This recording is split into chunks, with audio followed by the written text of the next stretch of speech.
It really all started with a series of phone calls from Brian Lane, our manager at Sun Arts. John Anderson had called him and subsequently met with him to discuss the possibilities of putting himself, Bill, Steve and myself back together again, making music. And Brian did the necessary phone calls, and I think that the timing for all of us was pretty perfect. We'd all been affected one way or another by the 80s, and whilst welcoming all the technology that had come through, I think the music of the 80s in general has left a lot to be desired. I think in our own ways we all longed to sort of put music a bit back on course, and whilst winning mini battles individually, together felt that we could be a pretty invincible army. I can recall pretty vividly my first meeting with the classic Yes, as it was called. Bill Bruford, Steve Howard, John Anderson and Chris Squire then. Actually, it was a rehearsal over a brothel in Mayfair. I think there was more noise coming from upstairs than there was from where we were rehearsing.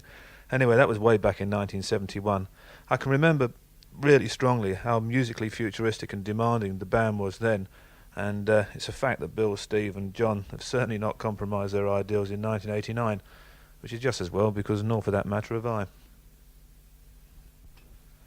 It might sound a bit corny, but the reason for the album is purely because the music was there to be heard and played.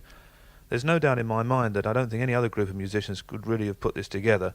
I think it's the experience over the last 20 years, both individually and formally with Yes, that's helped us to do this. For me, it's very much like the fragile, close to the edge era all over again.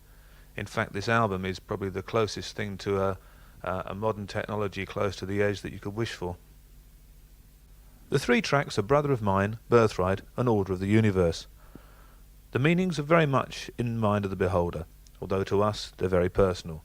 To me, the album is about principles, human rights, human successes and failures, the future, the unknown and the unattainable.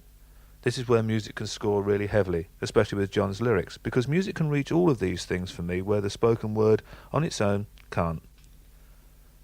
John for me is working towards a musical and lyrical peak, and it's a fact that when he starts climbing, it's a pleasure to be part of the team, such as Anderson, Bruford, Wakeman and Howe, and I'm sure we all feel exactly the same.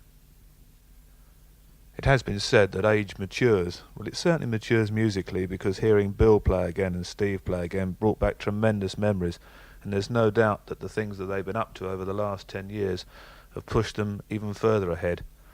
I just hope they feel the same about me. Performing-wise, it seems we're likely to be busy. The USA, in Europe, and then the rest of the world.